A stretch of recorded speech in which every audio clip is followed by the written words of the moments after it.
Let's be real, life is messy. We all wrestle with loneliness, guilt, and shame. Having a supportive community and the right resources can make all the difference. That's why we started Healing Unscripted.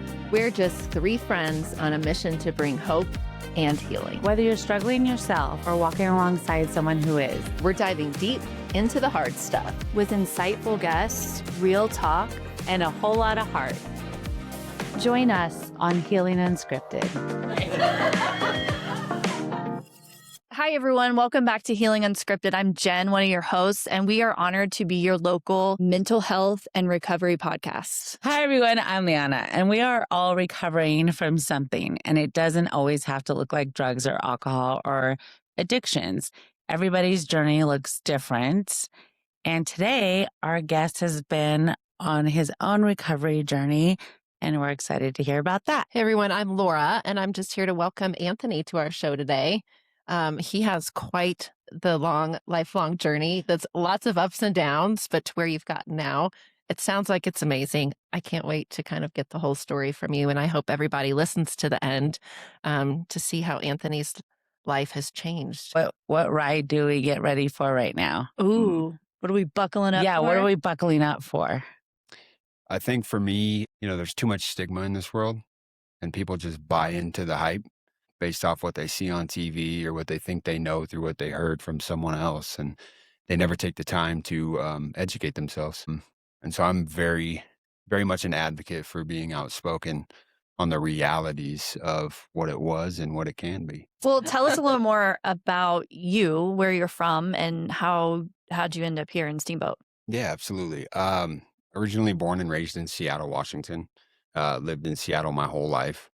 And, my addiction started at a very young age.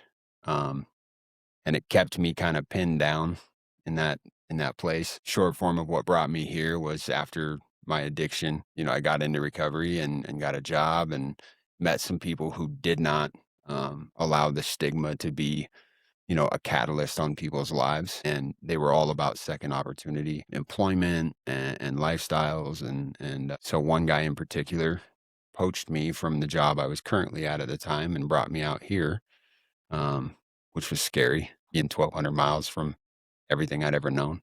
Through a lot of major events over the past year, especially, I ended up moving to Steamboat. So I'm going to stop you there and I'm going to start dissecting. How old were you when you first started your drug abuse? And then what was it? What drug? Yeah, so I was 10 years old when I first got introduced to drugs and alcohol. For me, it started with smoking cigarettes and drinking and smoking weed. It very quickly progressed to cocaine by the age of, I think, 13. And by the age of 15, I was doing methamphetamine on a daily basis to the extent that, it was intravenous use. And I did that from, 15, 16, all the way until I was pretty much 32. Was this your environment? Like, was this your home life? No, for not you at to all. have, how at 10, how do you even come across drugs and alcohol? When you find something, you'll do anything else to find it. You'll continue to find it. So when I got introduced through the people I was hanging out with. So friends, peers. Sure. Okay. At 10 years old? At 10? Yeah. Were you hanging out with older 10-year-olds? kids? These were other 10-year-olds? No. Okay. I was hanging out with the older kids. That's what happened too. Yeah. Yeah.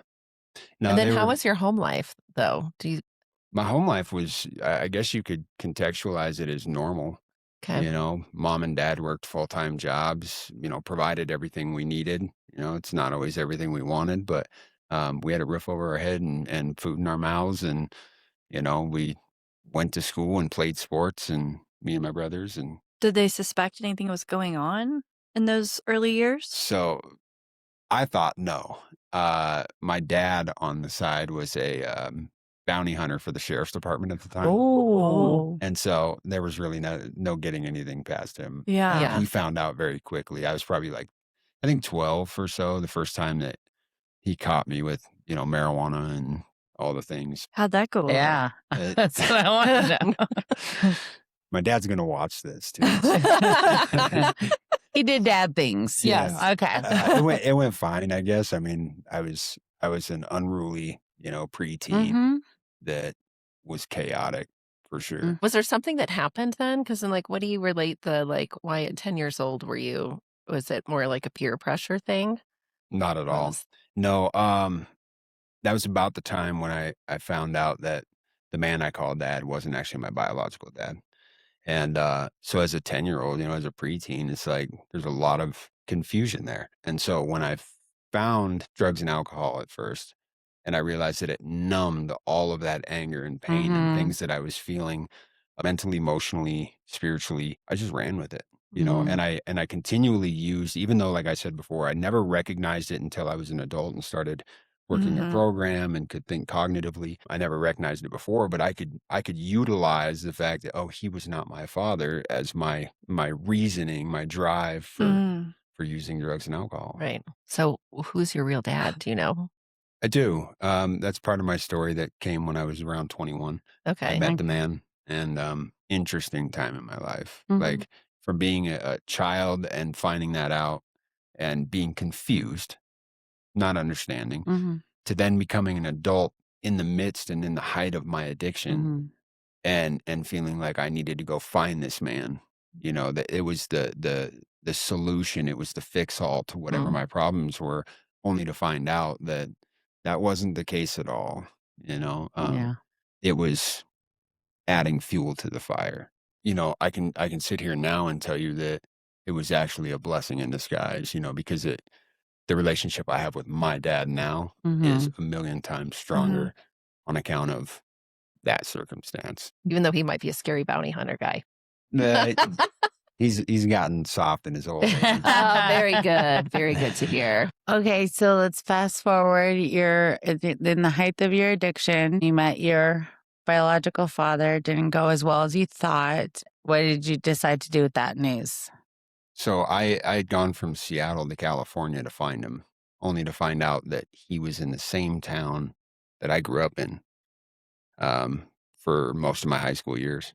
Mm, And so when I came back and met him, and then things started to kind of unfold, it was like looking in a mirror because I'm in the height of my addiction, only to recognize that he too is a full blown addict, along with some other things that, some things happened. His wife at the time, who had found me in California, mysteriously wound up dead. And so that's when the lights started coming on for me. wow. Um, and I just chose, even in the midst of I stayed in my addiction for years after that. Mhm. But I just chose that, like, it was not a safe space for me. And like I was mentioning earlier, the takeaway for me was like the blessing God gave me is that growing up, I called my dad everything but dad, right? Mm, Like, Mhm. I was unruly as a child. So God bless him for, everything he did. But in having to go through finding my biological father and experiencing all that was that now I just call him dad, right? mm, And that friendship, that relationship is leaps and bounds from what I ever thought it would have been. that's I love that. lovely. Well, what kind of poo hit the fan for you to want to change? Oh yeah, Great, that's a good Something one. had to hit the That's a good fan. one. Yeah. great question. So I have, and it's nothing I'm proud of, but I'm also the type that will never shut the door on the past because it made me the man I am today. I have an extensive background in being incarcerated. That was part of my addiction, was committing crime to stay loaded, to commit more crime to stay loaded. It was insidiousness, right? So in 2015, I got arrested and went to prison. In Did Seattle? correct. Yeah, in Washington. I did 2 years, got out. And then within the next 10 months, I had spent 5 months in and out of jail. But then within 10 months, had been arrested on more felony charges. And this time I was sitting in jail and I was looking at 10 years in prison. Wow. Um, and mind you, while in jail waiting to go to trial for this 118 months, I was still getting loaded, and In then prison? in jail. Yeah. Jail and prison both. You can get anything as easily in there as you can on the streets. You can? Absolutely. Laura, I didn't know this. Yeah. I'm so silly and gullible. Why is that happening? Yeah. This is awful. It's a good Do you question. know this? Mhm. It's a way of Shut life. up. Yeah. So Were you functioning and working your everyday life? not at all. Okay. No, my everyday life back in those days looked like getting loaded Mhm. and then doing whatever I had to do to get the financing to get loaded again. Okay. And that was it. And then there was bouts of being arrested in between all that. When I got rearrested, February of 2018, I was getting loaded in jail. And then March 14th of 2018, I'm sitting in my cell one night and I'm high and it's the middle of the night and I'm wide awake, in this little 6x9 cell. And a guard walked by, stopped at my window, and I was zoning out looking at the wall. And he walked by, stopped at my window, and then disappeared. And then I heard him coming back around, and I never looked up because I was so high. I was just disoriented. And he stopped at my cell again, and he opened the door, and he kind of stepped in a little bit, and then he shut the door and left. And when I came back to my own consciousness, and wasn't zoning out anymore, I looked over, and he had set a Bible on the floor. And I couldn't move. I just sat there. But in the middle of the night on March 14th, I just sat there and I cried. And the next morning, I was clear-headed. I was clean. The drugs were out of my system. I went and filled out a service kite to the chaplain of the jail. And I just said, I need your help. Like, I have a drug problem. I need help. So in county jails and in prisons, usually within 72 hours, you'll get that service kite back from the staff, whoever you sent it to. It never came back. And I remember just sitting there with that Bible every day in my cell, and I'm praying, and I'm just trying to figure life out. And 7 days to the day later from me putting in that kite, I got a visitation, which was weird to me because nobody had ever visited me in jail. Wow. And I go up to this visiting booth, and this super tall man walks in the booth with a briefcase and sits down. And I'm like, I don't know you. You got the wrong guy. And he just started smiling, and he reached into his briefcase and he pulled out that service kite and he stuck it to the window. And he said, "Is this you?" And I go, "Oh, okay. So you work for the jail."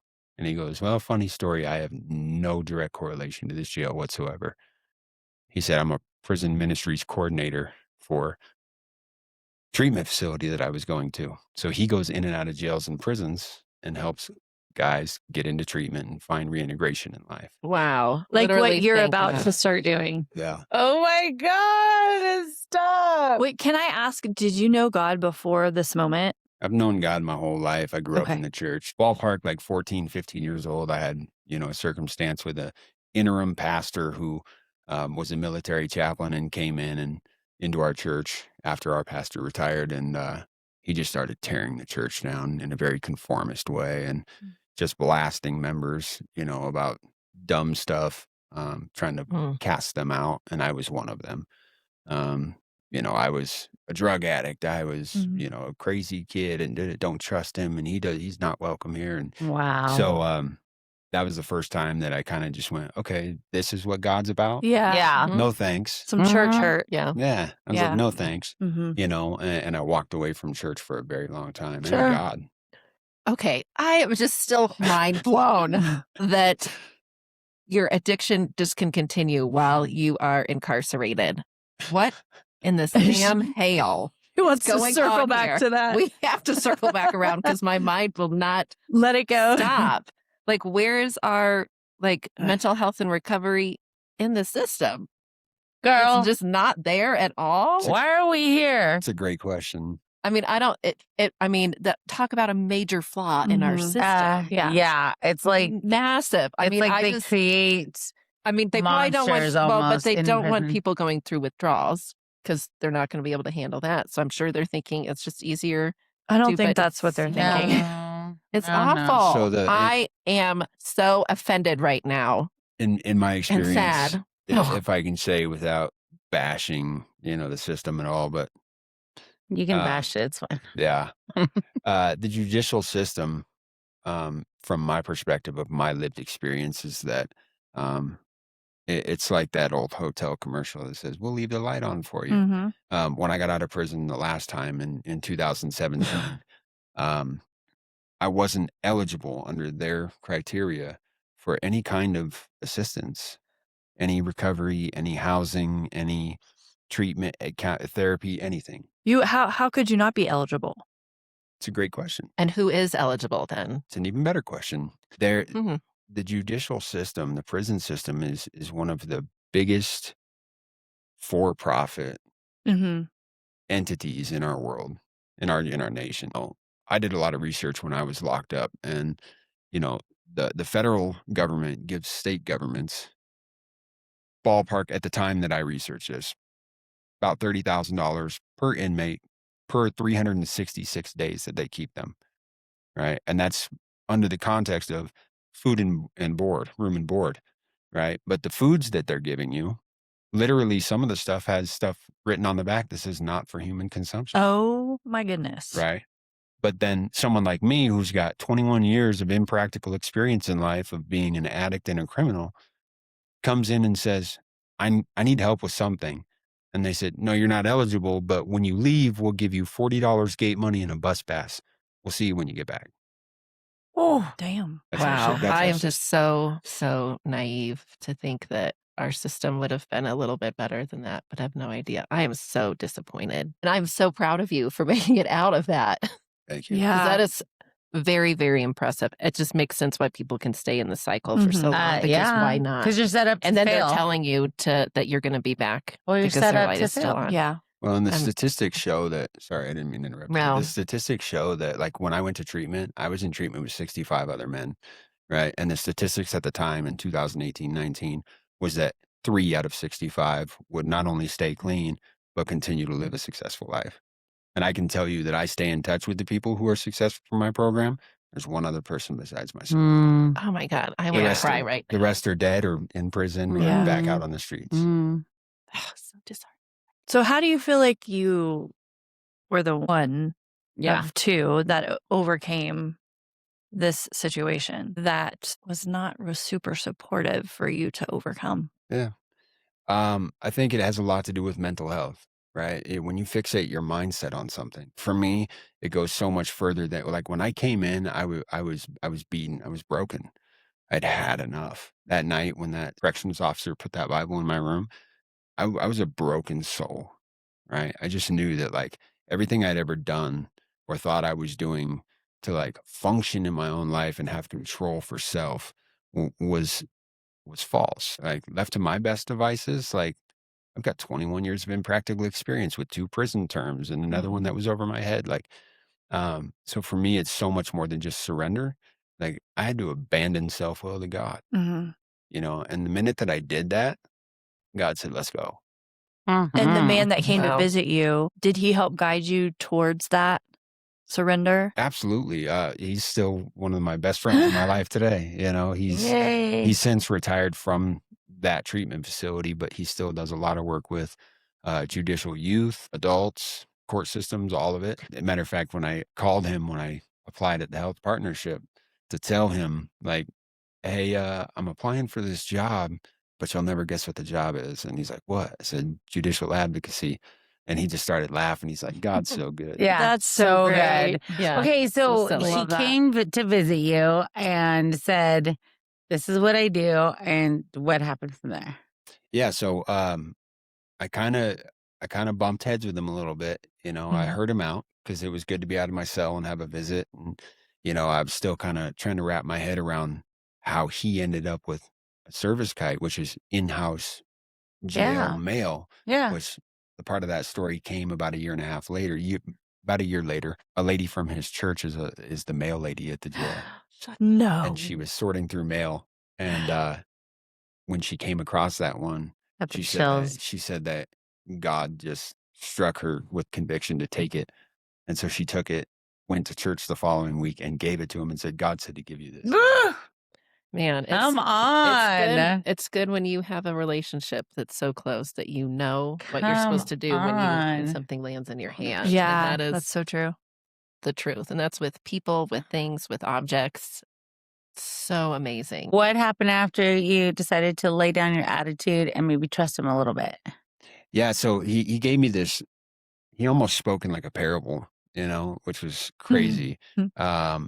And my walls went down at that time. And the basis of what he was saying is, like, pretty much, he put his hand on the brick wall in the visiting room And he said, you can stand here and think you can walk through this wall your whole life, but at some point, someone's got to show up and be transparent with you and let you know that you look like a fool with blood running down your head and you're still on the same side of the wall you've always been on. Huh. And Good. I'm just like, shut up. What? And I said, okay, I'm listening. And he goes, have you ever tried anything different than what you've always done? And I'm like, now we're talking in riddles. I'm like, no, Yeah. I guess I haven't, And he goes, let me work. Let me do my job. Trust me. I said, okay. So then I believe it was May 11th. I sat in jail for another couple months. May 11th, we went to court, and I was expecting the stereotypical throw the book at him, lock him up. He's a menace to society. And the prosecuting attorney was saying all those things. And I witnessed something in the courtroom that day that in all my time of being in courtrooms, I'd never seen in my life. The judge yelled at the prosecuting attorney and said if he didn't shut up, he was going to hold him in contempt. And he called this guy Hewlett, the advocate, called him up to the front of the courtroom and had him speak. And Hewlett spoke for maybe 2 minutes about, what his intentions were, with my life, my future. And Hewlett no more than made it back to his seat after he finished speaking. And the judge said, Mr. Gates, don't go anywhere. I'm sending him with you today. Oh, Wow. And then he looked at me and said, don't make me regret this. I don't ever want to see you again unless it's beneficial. Wow. And so later that day, 1:00 that afternoon, I walked out and, I had an ankle monitor on. I was on house arrest, but I got released into treatment. And that began a journey that's been almost unbelievable, even for me, living it. So. And how old were you when this happened? I was 32. Okay. Yeah. Okay. So my clean date is March 15th of 2018. So if I stay willing, March 15th of this year, we'll have 8 years of continuous clean time. Yeah. Congrats. Yeah. Thank you. It's fantastic. Amazing. So the journey's just been, like I said before, unbelievable. Even for me, I got out, I went into treatment. I didn't want to stay. I wanted to go get loaded. I wanted to go back to my old life. But there was little things that kept popping up throughout, the beginning where it was almost like magnets on my feet. Like I couldn't leave even if I wanted to, Oh, God had June- you. He was holding you down. 100%. The first God shot or Yeah, glitter you could bomb. call it glitter Glitter bombs. bomb. June 15th of 2018, I woke up one morning at the treatment facility and usual routine, I went and got coffee and then went back to my bunk to get cigarettes. I'd been smoking for, 18 years at this point. And as soon as I opened the drawer, I was repulsed by the idea of smoking. And I quit cold turkey that day. Whoa. The next day, I joined the treatment running team, health Smart. fitness team. Would have been smart, yes, for most people. A day later, we went on a 3-mile run. We come back. I'm running up 5 flights of stairs to go back to the treatment intake room. And I reached for the door and I blacked out and collapsed. Oh. And I woke up in the hospital and found out that I had a cystic lesion the size of a softball inside my right lung. Oh boy. So that was kind It's of a kinda good that blessing that then. happened. Yes. Absolutely. Like I said. So yeah. Glitter bomb. Yeah. That was a glitter bomb in your lung, kind of like telling you something's got to change. Literally. Wow. What did they have to do about that? Yeah. So I went through all the pre-op appointments leading up to it, blood thinners, all sorts of stuff. And then I want to say it was like August 6th of 2018, I was supposed to go under the knife to have 2/3 of my right lung removed. I went in for a pre-op appointment the day before and the doctor said, we cannot do this surgery tomorrow. I have to fly in a heart surgeon from New York. And I'm like, what does a heart surgeon have to do with this lung? And he said, I found an abnormal vessel coming off your heart, pumping blood directly into the cavity of that lung. If I would have gone in and cut out 2/3 of You your would have right bled lung, it. you'd have bled out in seconds and no one could have saved you. I went under the knife and had about 2/3 of my right lung removed. And then that abnormal vessel cut and my heart cauterized. Good Wow. griefuses. So that was over 5 months. And just how in that short 5 months things could have changed. Like if you didn't change, what would have happened to this softball size died. thing? And in your Or if that lung? had You'd have happened in died. jail, And Yeah, no then one would you have would known have what gotten to the do. treatment. And if you No. wouldn't have decided, and then, oh man, There's just So so many much. layers. So much. Okay. So, Woo. so after surgery, the surgeon came in. He said after doing all of his, stuff with his team to diagnose the cause of, he said that it was the extensive drug and cigarette usage that had caused that to happen at such a young age. It'd be like getting pneumonia at a young age and your lungs aren't developed. So the scar tissue just stayed in there. And Okay. over the years of all the toxins going into my lungs, just built and built and built. Wow. And so the takeaway that God gave me is that even after I got clean, my addiction tried to kill me. Uh-huh. Ooh. Uh-huh. Oof. So Oh, wow. Yeah, I've never It heard of just that. keeps getting better. No, it gets even better. Holy It's crazy. moly. I wonder if that's why you didn't have like your body was like, no, gross, because Your body was already maybe telling you, like, your lung you're was done. like, You're yeah, you're there. not putting one more thing in me. for sure. Absolutely. I mean, whatever. We can analyze it all day. Wow. Yeah. Wow. But, okay, so you let's only keep going. have I only have, like a third of your right lung? Yeah. That's a big deal too. That is a I big mean, deal. luckily Sure. you have one solid left lung, but Yeah. Do you feel it ever? Absolutely. Especially moving High out here. altitude too. Moving out Yeah. here is very strenuous, going from sea level to here. Yeah. Mm-hmm. It was pretty drastic, but I made a commitment to myself. Like I would never allow that to deter me from doing things, all in. After the surgery. Came out of surgery. He informed me that the cause of it was my drug usage, and then told me I would be in the hospital for 14 to 21 days. I had vacuum hoses in my chest cavity. You ready for another and gunshot? drains. Yes. Wow, Wait, good us. stuff. glitter bomb.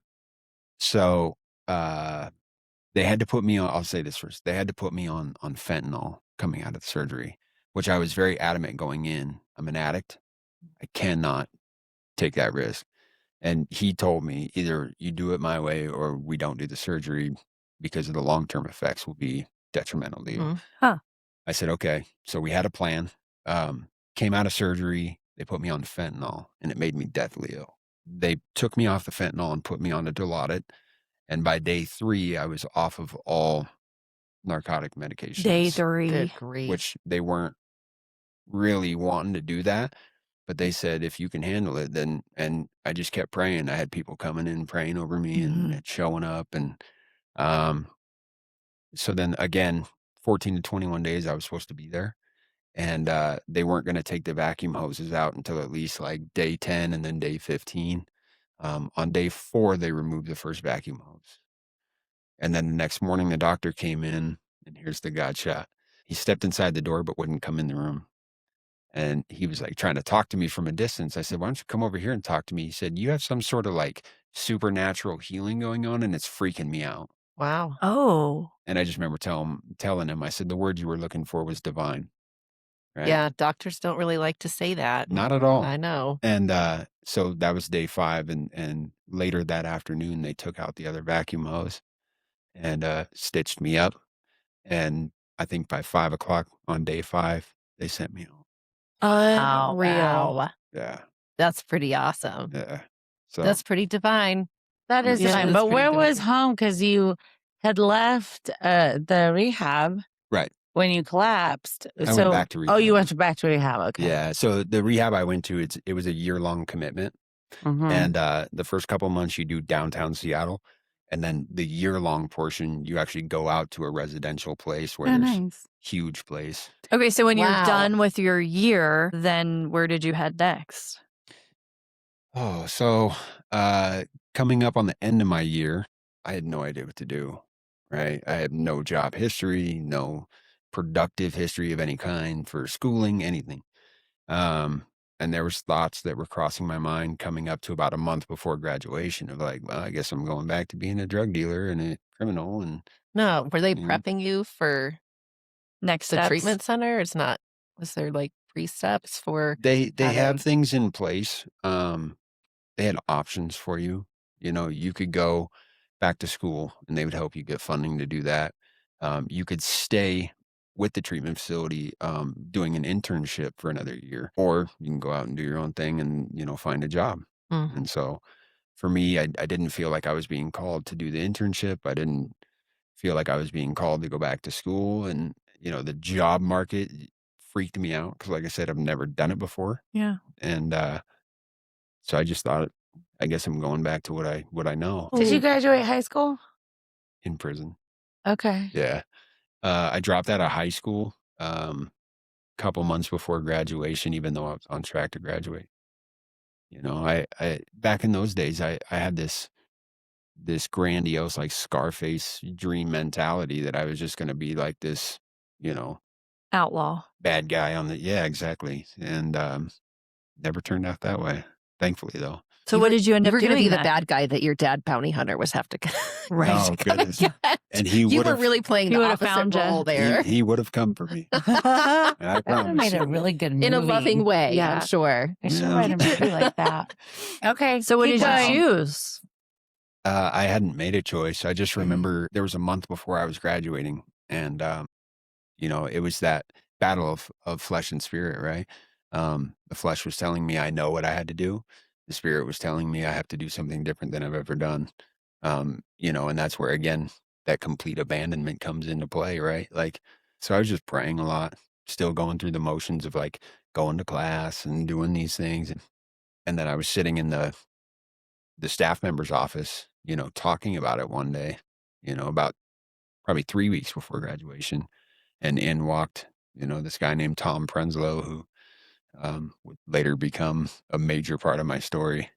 And that began the journey to getting not just any job, right? Like, because when I was working with this guy that does jobs and housing, he goes, well, let's start simple. Let's submit an application to Jack in the Box.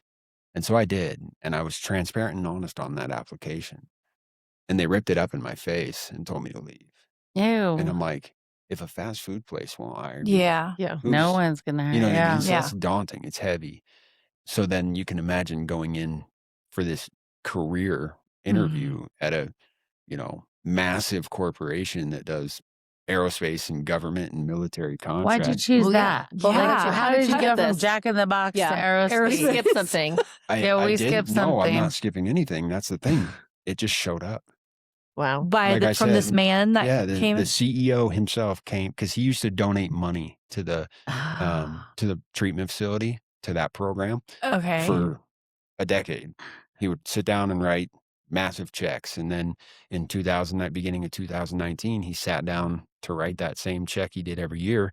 And what he said when he came on site was that God told him to be more hands-on, to see the fruits of his labor, because the dude had endless money.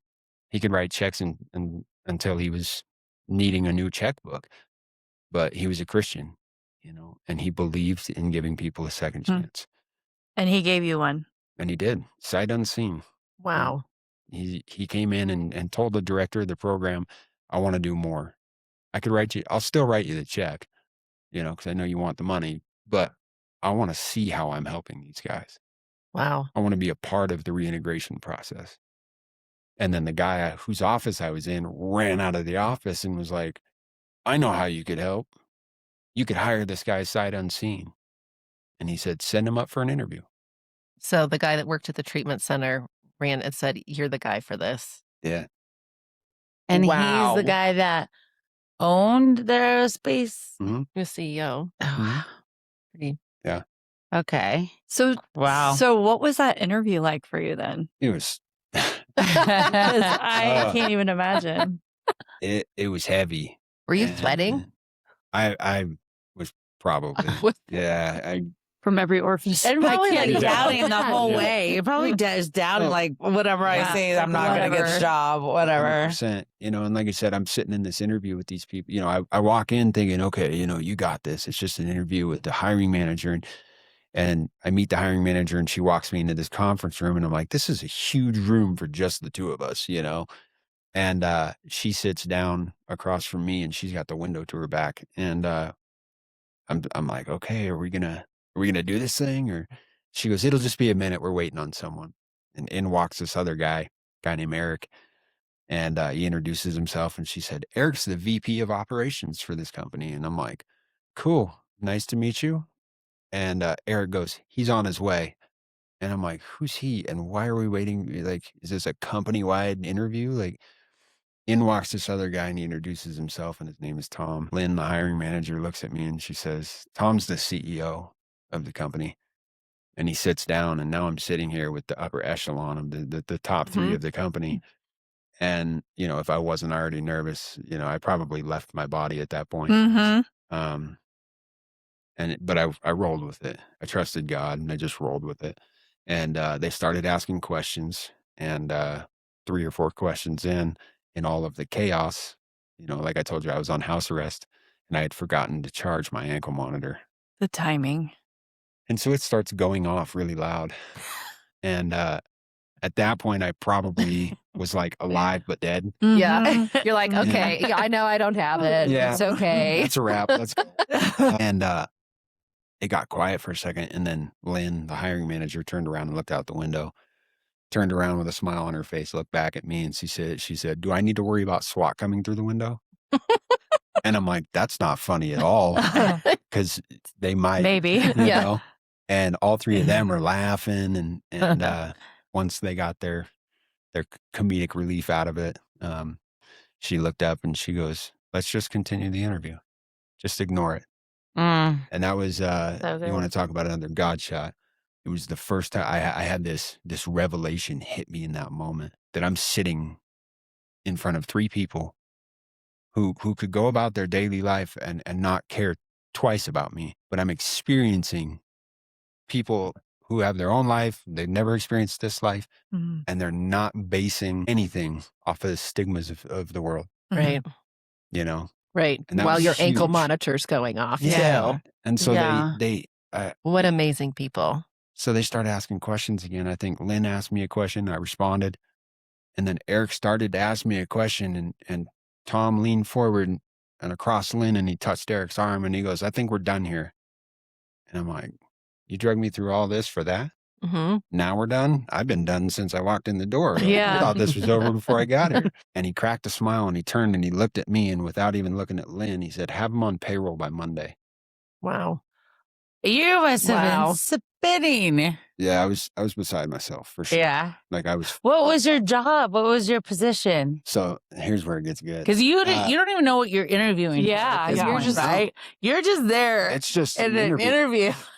And You could have been the mail guy. I Right. mean, who knows? Yeah. well, Which is really technically your first job interview. yeah. Yeah, like Pretty real, much. real clear. hashtag Mhm. adulting Yeah, job Okay. interview. 100%. Wow. And so they hired me as a material handler It's like a Okay. good to drive forklift, you know, and take material from down in the shop and bring it up to the CNC shop to be manufactured. And I went in guns blazing, full-fledged, 100 miles an hour. And excuse me, 3 weeks in, the machine shop manager, who was my manager, came to me and he said, man, you got to slow down. And I'm like, when does a manager ever tell their employee to slow You're making them down? look Yeah. bad. Mhm. He goes, I don't have enough work to keep you at this pace, to keep you busy 40 hours a week, let alone give you overtime. And he goes, I don't know what to do with you. So either slow down or take some days off. And I'm like, nope. And later that day, Tom Prenslow comes walking through, the CEO. And he said, hey, how's it going? Now, mind you, I'm the first person out of treatment in the reintegration process that he had hired. So he came to check on me. He said, how's it going? I said, well, you know, this guy, he says I got to cut back hours or this or that. And he's like, no. And he went and got the manager and he said, whatever he wants to do it. And we'll do the paperwork side of it once you let us know. So the manager came to me. He said, what do you want to do? Now I'm looking around the room and there's all these multi-million-dollar CNC machines. And I said, I want to learn how to do that. Good for you. And he looks over at Tom, and Tom's across the room, and he goes, whatever he wants. So the manager looked back at me. He's like, all right, I'll hire a new material handler. So I spent the next 2.5 years training on running CNC machines. And I used to manufacture the housing units that you see on the wings of fighter jets that shoot missiles. That is so cool. So I did that for 2.5 years, amongst a few other types of things. And then Did you ever Wow. go back to that Jack in the Box and be like, in your face? Should have. No. Not necessary. That would deflate the glitter bomb. Mhm. So then I worked there for 4 years. And in that 4-year window, I went from a material handler to a CNC machinist. And then Tom came to me in end of 2021. Said, well, how you like it, man? You've excelled. You've reached your salary cap. You can't go any higher doing this. And he said, you want to learn something else? I said, I'd love to. And so I got promoted over to logistics coordination. So I was in a warehouse. I was doing everything from parts movement to parts counting to shipping and receiving to explosive handling. And I did that for the duration of the time that I worked for the company. Wow. What did you learn about yourself during that time? That when I get out of my own way, I can do anything I want. Yeah. That there is no such thing as the sky being the limit, Mhm. you know? And that, I mean, it's continued to prove itself even now. During this time, did he hire other people from that He hired like 15 rehab? people after me Goodness. out of the same exact treatment facility. So he was a man of his And word. how did they do? A lot of them did great. There was one guy who I was actually at the end of my treatment, he was coming in. So he was, we overlapped by like 4 months. So I got to know him in treatment, and then he got out of treatment and needed a job, and, ex-gang member, a lot of stigma, underneath from people in the company, department heads were like, no, we don't want him here. No, we don't want that. We don't. Mhm. And I remember going to Tom the day of his interview while he was still on site and said, why don't these people want this guy? And he's like, I don't know, but it's pissing me off. Hmm. I said, give him to me. I'm not a manager. And at the time I was still running CNC machines. I said, I'm not a manager or anything, but he deserves the opportunity. Give him to me. And so I trained him on making the housings for missiles. And during that time, that was the one failure story that happened. I worked day shift. He would come relieve me. He would work overnight. And one night he just didn't show up. Mhm. And they ended up finding him dead in an apartment complex, overdosed, Mm-mm. But other than that, like there's still friends of mine who came out of the same treatment facility that still work there. That's beautiful. Yeah. So then how did that take you to Meeker? Yeah. You ready? Turn for the page. Ready for Next it? chapter. It's good. 2022, we got news kind of in the first quarter of the year. Tom came before the company and said, I'm selling the company and retiring. And nobody was happy about that. And so he sold the company, he retired, he left. And a month or two later, reached out to him, and I stayed in contact. And I reached out to him just to wish him happy retirement, see how he was doing. And he sent me a picture of him standing on a bridge over a river with snow in the background and the sun setting. Hmm. And I'm like, yeah, good for you. I'm happy for you, shaking my fist. But Yeah. I said, that's beautiful, man. And he goes, yeah, but something's missing. And I'm like, okay, do tell. He said, I want to poach you from the company to come out here and run everything I own. Wow. He So- liked you. And that was in Meeker, Colorado. And so he flew himself from here to Seattle, and we met at an airplane hangar where he stores his airplanes, and we had an interview, sit down, meeting. And I asked him what all the job entailed, and what he said to me changed my life forever. He said, I've watched you for the past 4 years that you've worked for me, and I've learned a lot from you.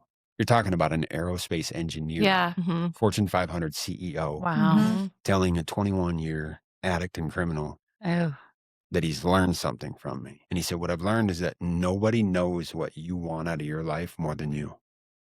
And no one else knows what you're willing to do to get it. So as far as what the job entails, I need you to make sure my life functions.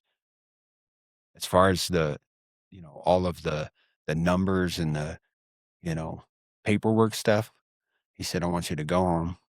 I want you to pray about it, think Hmm. about it, do some homework, and call me when you're ready to talk. He wanted me to go create my own salary, create my own future.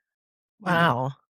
And so I did. I went home and I spent about 2 weeks researching national averages of, median, salaries for all different types of jobs, and then joining them and doing all this stuff. And I called him. I said, I'm ready. He said, I'll be there tomorrow. So he flew himself in. We met again. I laid the paper on the table, and he looked down at the paper and he goes, done. Everything I asked for. Wow. Done. Wow. I'm like, okay, where's the cameras? Like, Yeah. this is What's like, the catch? Yeah. I'm gonna get punked or What'd you something. ask Yeah. So I'm so nosy. no, you're fine. I need to know. So being that I had never, built a ranch, right?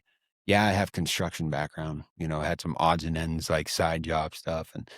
But being that I'd never built a ranch before, right? Or know anything about what it looks like to manage somebody's, vehicles and airplanes and helicopters and houses. I took the national average of all the jobs combined, found out what the median was for all of those, and then reduced it by $10,000, and came at him with a starting salary of $67,000 with a yearly raise and bonus for the first 5 years, right? I think I asked him for like 4 or 5 weeks PTO per year. And then I just put in there that we would have to figure out housing and vehicle stuff, and he's like, whatever you need is done. Was that more than you were making over there? Oh, yeah. Okay. Yeah. Yeah. The cost of living in Seattle versus what you make out there. Like, I think when I left Seattle, when I left that company, I was maybe making 58,000. Okay, which is really good. So But sorry, I'm so nosy, but I don't know why. That doesn't matter. Yeah. I'm like, I need to know numbers. Okay. Jeez. So how Wow. long were you there then? In Meeker, Uh-huh. 2 years. And why did you leave? It's about to get heavy. June 25th of last year, I was working at his house and went home, and his wife called me, and she asked if I'd heard from him at all during the day. And I said, no. He left here this morning, going to do a test flight in his helicopter. I'm sure he's just out doing what he does, And 7 o'clock that night, June 25th, we started a missing person search party. I was up all night, going all over the ranch looking for him, all the places I knew he would land his helicopter. 3 o'clock in the morning on the 26th, we got a phone call from an investigator through the FFA and the NTSB, saying that they were able to get GPS tracking from when he was on federal radar. Mm-hmm. When you're in the flight industry, everything above 1,000 feet above ground level, you're on federal radar. So they sent us the coordinates, and we went. One of his brothers and I, the FAA and NTSB said they couldn't send out a search party until daylight. But one of his brothers and I were just like pushed to go, and we had nowhere to really go off. We were going off of an air coordinate, Yeah. So we went out in that area, and we just trusted that, we prayed, trusted that God was going to lead us. And we started hiking up the mountains, and 6 o'clock in the morning on the 26th, we got to the top of a mountain, out of the 8 or 9 mountains that were all in a cluster where the GPS coordinates showed him. And it's another blessing, right, from God. It was the only one of the mountains that had any clearing on top. Hmm. Wow. Everything else was covered in tree canopy. And we turned around and looked down the opposite side of the mountain we had just climbed up to see his helicopter at the bottom. Wow. And he didn't make it. I'm so sorry. So, That's a big loss for you, I know. yeah, it's tough. Very tough.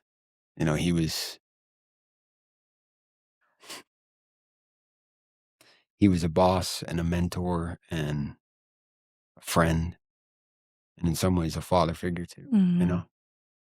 So we spent the next month and a half, his family and I, going back to Colorado Springs and Seattle to do memorial services. August 4th, we were in Seattle for the memorial service, and my dad had come up from New Mexico to stay on the ranch to take care of things while we were all gone. And my dad called and said, "You need to get home now." And so I drove through the night and got back 9 a.m. on August 5th.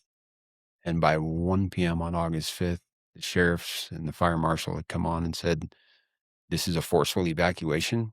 You have to leave now. What? We're not coming back in here to get you." And Acre fires. the Lee fire started 10 miles west of our ranch, and our ranch was the first to get taken. Oh my Wow. goodness.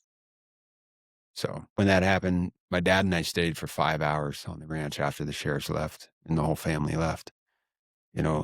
Moving stuff, preparing stuff, trying to find my stupid cat who was in the truck the whole time. Mm. But stayed for 5 hours, and then we had no choice. It was coming. Like, we stood out there. I've got pictures. We stood out there and watched it roll over the hills like water on a windshield. And so when we finally were forced to leave, I have a friend that lives up here who had just bought a new house and had an apartment on the property. And I called him. I said, "Hey, man," because he asked me to stay in touch with him about the Lee fire. And I said, "Yeah, we're being forced out." He said, "Well, if you need somewhere to go, come here." So my dad and I drove and came and stayed up here. I was driving back and forth to Meeker every day with my dad to go down there and try to get on the ranch and check on stuff. Due to certain circumstances, after about a month of doing that, the writing was on the wall. Like, I think when we talk about mental health, right? I think there's a correlation spiritually as well with that, right? Mhm. For me, the mindset that I have is that the longest journey I'll ever take in my life is between my head and my heart. Mhm. And if those two things aren't in alignment, then it's destined for trouble. And the writing was just on the wall. I went through an identity crisis in that time because I had, even at 7.5 years of clean time, I had placed who I was as a human being in all contexts in this person Mhm. and this location, right? And now both of those are stripped away at the drop of a dime. Mhm. So who am I now? Yes. And the takeaway, I just remember standing out there praying, and I'm like, "God, who am I now? Now I'm just an addict who is clean with no identity." And he's like, "If you trust me, I'll show you." And I said, "Well, where am I supposed to go?" And the same guy who told my dad and I to come up, he said, "Hey, man, I don't know if you even want this, but the apartment's yours for as long as you need it." And I'm like, "Okay, well, that solves that problem. I don't have to act or react impulsively over circumstances, right? Right. I can stay calm in the midst of the storm." And so I moved in there and I left that other job. And I'm like, "Okay, God, like, you want to show off? Like, Yeah. Now what what? do I Yeah. do for work?" And somebody came to me from the program and they were like, "Hey, do you know anyone who knows how to do construction stuff?" And I was like, "Well, I do." She said, "Well, you're hired and I'll pay you this much." And I'm like, "That's way too much." And then I started researching it and I'm like, "That's actually less than the average hourly wage here." And I said, "Okay, show off, God's showing off again." And then I got a job at the foundry very temporarily, which then transitioned into getting this job with the health partnership. But it's like, I just remember that moment where I'm like, what's my identity now? And it's like, why should I have to compartmentalize that as a human being mentally? Why do I think that it's a priority that I have to be in control of what my identity looks like? Mhm. You know? Sometimes your identity is just being a son of Christ, and that should be Ooh. good enough. 100%. It is good enough. Yep. Because no matter what our circumstances are, we're always that. Because Mhm. they can change at any moment. And that's what, At any that's moment. what, That is our core. yeah. Yeah. How many times I've moved, the kids love to remind me of this. How many times I've moved in the last 8 years? It's like 7 times. Crazy. But so, like, yeah, I haven't been able to put my identity in anything except for who I am now, and I can be strong in that. And so I love that. Can be a movie and I would watch it Mhm. over and over. This would be like The Shack, which I love that movie. Yeah. This is such a and you're really beautiful at telling it. You should write a Mhm. book. I actually started writing. There you go. Not a book, but No, you should Your write it's this. one of my things. This should be one of your things. It is a miraculous story. And Wait, you did tell it very did well. you tell everyone what your job that you're about to go into is? I know you told us, but I don't think you said. Oh no. Yeah, so I guess Oh, the yeah. exact The title is clincher. the exact title of what I'm going into is Judicial Peer Support Specialist in the Judicial Advocacy. Woohoo! And full Thank you, circle. Jeanette. Full That is Full Yeah. circle. the Yes, perfect coming back example of around. full circle. But he did say that earlier, and we did do a little. Oh, he did. Yeah. Okay. But I couldn't remember if it's we- worthy of doing it again. Yes, because Yeah. that's not the end of the story, but that is present day. That's the beginning. Mm-hmm. There's Yes, always of just the beginnings. next I just journey. love it. The Absolutely. next beginning. Yeah. Who knows what will happen? Yeah. Next beginning. Well, and the thing too for me is like it's so surreal. Yesterday when I got the email, and then having that recognition that like this is what I'm about to do, and this is where it all started too. Yeah. Is someone else doing this for me, and it's like for me the program that I work, the program that I'm in, one of the steps we do is to continually carry the message to the individual still suffering. Right. And it's like, what better way to do that, right? Because when we talked earlier about the prison systems and the fact that it's a revolving door, right? Mhm.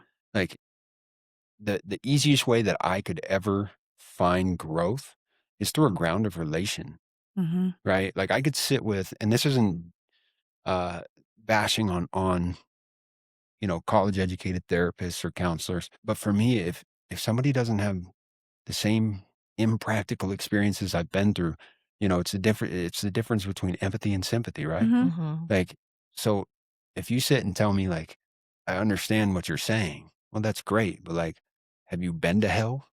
Mm. You know? And that's just how I am, right? And like, so for me, you know, I I get super amped up when I get the opportunity to go into a place and have someone sitting there broken and hopeless look at Mhm. you like, yeah, right. And you go, Mhm. let me tell you where I've been. Mhm. Yeah. Let me show Mhm. you how I got out of there. Yeah. You know? One part of the story from earlier when I had been working for Tom at the aerospace company for about a year, he came to me and he said, hey, I want you to share your story in front of the whole company. What? And I'm like, absolutely not. Wow. Yeah. Like you're talking about engineers and dev techs and all this other stuff. Like, and God said, you're going to do it. And I'm Wow. like, this is crazy. And I went in front of like 300 plus people and shared my story. And like, I remember walking in there, palms sweating, just like Sure. couldn't see straight. Hmm. And I'm walking into this big open area to do this thing. And I'm like, I don't even know what I'm going to say. And God's like, I do. Mm-hmm. And I walked out there and what came out of my mouth is, my name's Anthony and I'm an addict, but I'm no different from you. Nice. Right. And then I couldn't tell you what I said for the Mhm. next 15 minutes, but when it was all said and done, half the company never talked to me again. Huh. Right. Okay.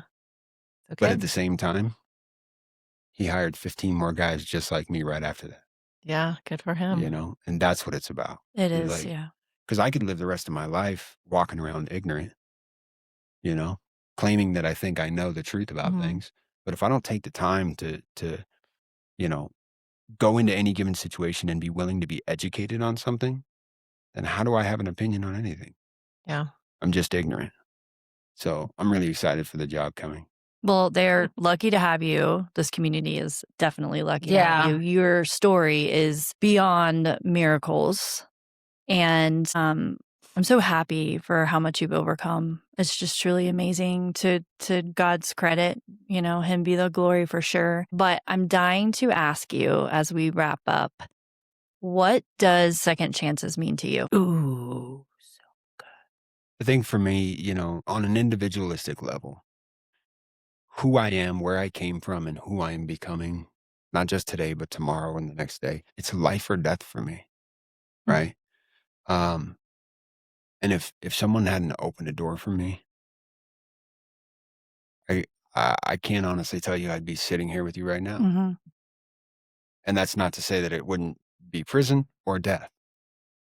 But that's the reality of the disease of self that I had, right? I didn't learn this till after I got clean, but like the reason I started using in the first place was because I didn't love myself, right? And I was trying to fill that God-sized hole with everything man-made that I could. And really, in reality, the only outcome to that is death in one form or another. Yeah. Yeah. Mental, emotional, spiritual, or physical, right? And so again, you know, if there wasn't such a thing as second chances out there and a person to be that venue that God provided, you know, that bridge over the gap for me, I'd probably be dead, you know? And so for me, it's like, I'm not doing anyone or anything, any type of service if I don't, you know, especially not for me, Tom was a huge part of my life. I'm going to be doing what I'm doing in memory of what he did for so many people, Yeah. right? Because the evidence proved that aside from whatever you think the stigma is true, false, or whatever, if you're willing to step outside of ego and pride Mhm.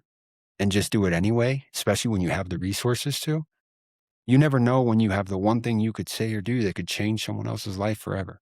Your life was changed. Forever. Wow. So good, huh? Yeah. So good.